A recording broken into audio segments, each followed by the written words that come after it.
cheated, then had the audacity to say, "Don't worry, it didn't mean anything." I replied, "Okay."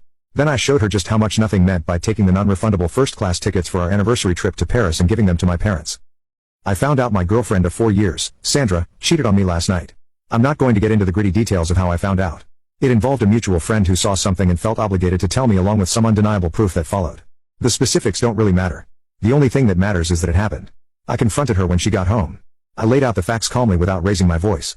I watched her face go through the classic stages. First denial, then sputtering excuses, and finally, when she realized she was cornered, she broke down into tears. But they weren't tears of remorse. They were tears of frustration. The kind of tears someone sheds when they get caught. And then she said it through her fake sobs. She looked at me and delivered the most insulting line I've ever heard in my life. She said, "Look, I messed up, okay? But don't worry, it didn't mean anything. It didn't mean anything."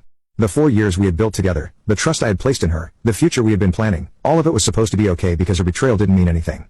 In that moment, something inside me didn't break. It became perfectly calm. It was a strange cold clarity I had never felt before. All the hurt and anger was there, but it was deep below the surface. On top was just pure simple logic.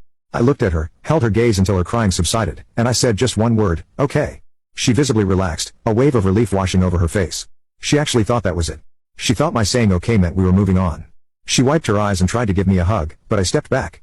I just told her I needed some space to think and went into my home office and closed the door. She left me alone thinking I was just processing it all. But I wasn't processing. I was planning. You see, our 5-year anniversary was in 3 weeks. Just last week, I had surprised her with the anniversary gift. A trip to Paris. Not just any trip. I had spent months arranging it. 10 days first-class non-refundable tickets. We were staying in a 5-star hotel with a view of the Eiffel Tower. I had dinner reservations at Michelin star restaurants, private tours of museums, the works. I had spent nearly $20,000 on this trip, a trip designed to celebrate the milestone of our relationship, a relationship she had just confirmed was worthless. When I gave her the tickets, she was ecstatic.